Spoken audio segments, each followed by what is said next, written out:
Everyone, आज हम पढ़ेंगे यूजीसी नेट का टॉपिक अर्थ मूवमेंट। पहली वीडियो में मैंने बताया था इंट्रोडक्शन में, अब हम नेक्स्ट वीडियो पढ़ रहे हैं। इसमें है अर्थ मूवमेंट, यानी पृथ्वी की संरचना में क्या क्या मूवमेंट होते हैं। अगर हम मूवमेंट की बात करें तो सबसे पहले हमें पता होना चाहिए कि मूवमेंट किस तरह से फैलता है। ठीक है, तो हमारे इस पृथ्वी के ऊपर अगर हम बात करें मूवमेंट की, तो जो टेम्परेचर का अंतर आता है, तापीय विसंगतियां आती हैं, टेम्परेचर में अंतर आने से ताप जो है भूपटल पर बहुत सारे दबाव पड़ता है। दबाव पड़ने से जो फोर्सेस काम करते हैं, दबाव का मतलब भी फोर्स होता है। ठीक है, तो जो फोर्सेस लगते हैं उन फोर्सेस के आधार पर किस तरह की संरचनाएं बनती हैं, इसके बारे में आज हम पढ़ेंगे। तो अगर हम शक्तियों की बात करें तो इन शक्तियों का जो प्रमुख कारण है वो है मुख्य रूप से बलों के कारण। अगर हम सीखते हैं जो बलों के कारण इनका निर्माण होता है। और ये बल कैसे बनते हैं? चट्टानों के सिकुड़ने से या चट्टानों के फैलने सिकुड़ने से। ठीक है, दूसरा कारण क्या है? द्रव्य के कारण। जो पृथ्वी की आगे संरचना में तापमान बढ़ने से जो चट्टानों में तरलता आती है, उस तरलता के कारण भी इन बलों की उत्पत्ति होती है। अगर हम इन बलों के बारे में बात करें तो हमारी पृथ्वी पर दो तरह के बल काम करते हैं। पहला करता है अंतर्जात शक्ति, दूसरा करती है बहिर्जात बल या बहिर्जात शक्ति। अंतर्जात शक्ति यानी पृथ्वी की आंतरिक संरचना में किस तरह के फोर्सेस लगते हैं, इसे एंडोजेनेटिक फोर्स भी बोलते हैं। तो किस तरह का एंडोजेनेटिक फोर्स लग रहा है ये जानने के लिए इसमें हम अंतर्जात शक्ति के रूप में या अंतर्जात बल के रूप में इसको बताते हैं। और अगर मैं अंतर्जात शक्ति की बात करूं तो इसको हम निर्माणकारी शक्ति भी बोलते हैं, क्योंकि इनके द्वारा निर्माण की क्रियाएं अधिक होती हैं। किसी भी तरह का निर्माण हो, वो जो कार्य करते हैं वो अंतर्जात शक्ति के अंतर्गत होता है। और बहिर्जात शक्ति के अंतर्गत क्या होता है? इसको एक्सोजेनेटिक फोर्सेस बोलते हैं। और इनका काम क्या होता है? जो संरचनाओं में उच्चावच पाए जाते हैं उन उच्चावचों को नष्ट करना और समतल पर्याय बनाना। अभी हम एंडोजेनेटिक फोर्स के बारे में पढ़ेंगे, इसके बाद में पढ़ेंगे। इसमें भी कुछ पॉइंट ऐसे हैं जो नेट में बहुत आते हैं, उन टॉपिकों को हम अलग से भी एक्सप्लेन करेंगे। ठीक है, तो अगर हम एंडोजेनेटिक फोर्स की बात करते हैं तो जो अंतर्जात शक्तियां हैं वो दो तरह से काम करती हैं। पहला पटल विरूपण, दूसरा आकस्मिक अंतर्जात बल। ठीक है, पटल विरूपण में क्या होता है? जैसे नाम पता लग रहा है, पटल विरूपण। पटल यानी कि संरचना में चेंजेस लाना, परिवर्तन लाना, जिसको अगर मैं इसको इंग्लिश में बोलूँ तो इसको बोलते हैं स्लो फोर्सेस। यानी ये जो है बहुत धीमी गति से काम करता है और इसकी गति को इतना अधिक समय लगता है कि एक बार निर्माण कार्य शुरू होने पर कई युग, कई वर्ष या हजारों वर्ष लग जाते हैं, जब जाकर इस जो निर्माण कार्य है वो समाप्त होता है। तो इसको बोलते हैं पटल विरूपण।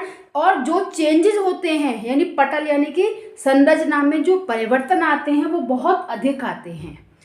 जैसे कि हिमालय है, हिमालय 4 युगों में बन के तैयार हुआ, तो ये क्या है? पटल विरूपण, बहुत धीमी गति से हुआ था।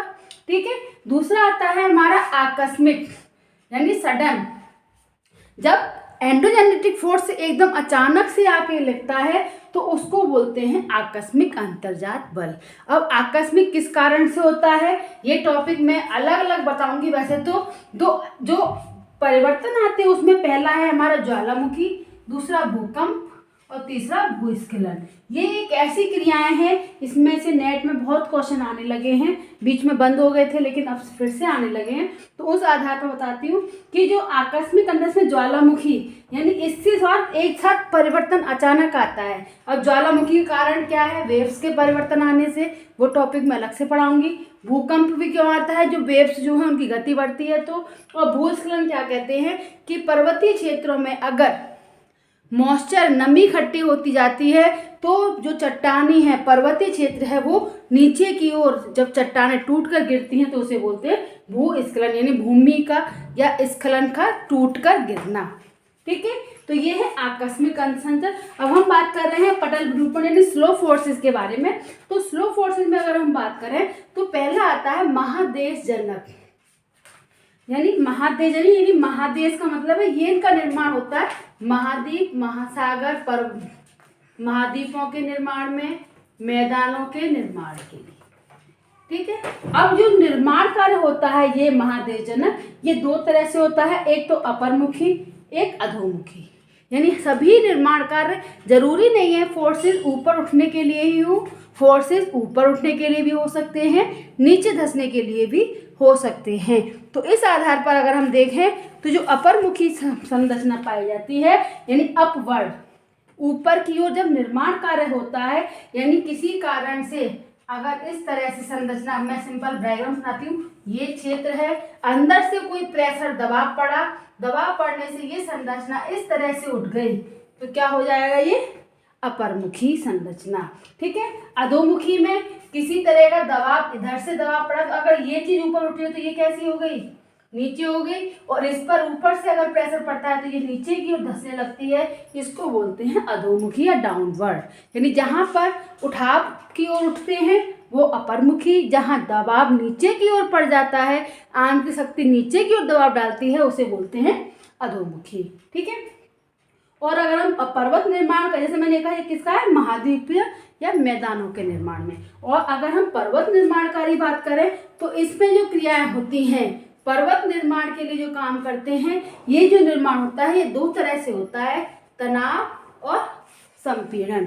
दोनों ही तनाव यानी कि किसी चीज में जब दो तरह की क्रियाएं, दो तरह की धाराएं या दो संचरण एक दूसरे के विपरीत जाते हैं तो तनाव उत्पन्न होता है, और जब एक दूसरे की ओर खिसकते हैं तो संपीड़न उत्पन्न होता है, यानी संपीड़न बलन।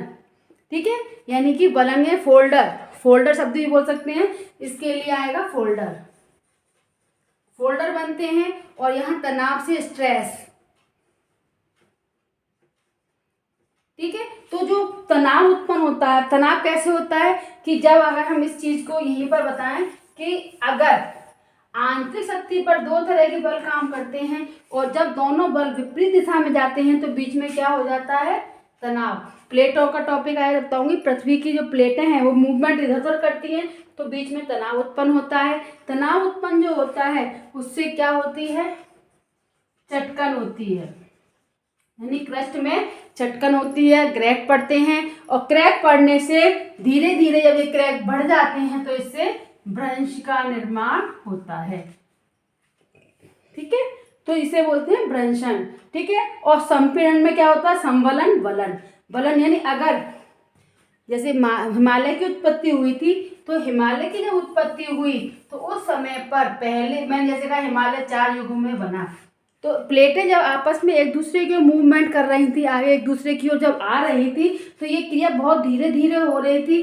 तो जब ये वलन सिर्फ एक बार इस तरह से पड़ता है तो इसे वलन बोलते हैं, जब लगातार वलन पड़ते जाते हैं तो इसे संवलन बोलते हैं। इसमें साथ एक चीज और दो, जब वलन बहुत अधिक मात्रा में पड़ते हैं तो जब वलन एक दूसरे पर चढ़ने लगते हैं, यानी पहला वलन पड़ा, दूसरा ये वलन पड़ा, तीसरी बार में ये वलन पड़े, चौथी बार में ये वलन पड़े, इस तरह की जब क्रियाएं होती हैं तो इनको बोलते हैं नापे। तो ये जो क्रियाएं होती हैं ये किससे बनती हैं, संपीड़न से। यानी कि आंतरिक हिस्सा में जब प्लेटें या मूवमेंट जो है, प्लेट शब्द नहीं बोलते, मूवमेंट गति जो है जब एक दूसरे के समानांतर होती है तो वलन का निर्माण होता है। क्लियर है। और संवलन में जो होती है वो उत्संवलन, अवसंवलन, दो तरह से होते हैं। जैसे अपरमुखी अधोमुखी है, ऐसे ही उत्संवलन अपवर्ड और डाउन, दोनों तरह से वलन पड़ती हैं। यानी जब वलन पड़ता है तो एक ऊपर की ओर जाता है भाग, तो एक नीचे की ओर आता है, यही चीज कहलाती है उत्संवलन और असंवलन वलन। ठीक है। ये है टॉपिक पूरा हुआ। अब इसमें जो टॉपिक नेट में क्वेश्चन आते रहते हैं उसमें अगर हम बात करें तो हम भ्रंश के बारे में पढ़ेंगे, वलन के बारे में पढ़ेंगे, और इसमें से जो क्वेश्चन आते रहते हैं उनके बारे में मैं ऑनलाइन वीडियो बनाऊंगी तो उसमें डाल दूंगी। ठीक है। Thank you for watching. Please like subscribe my channel.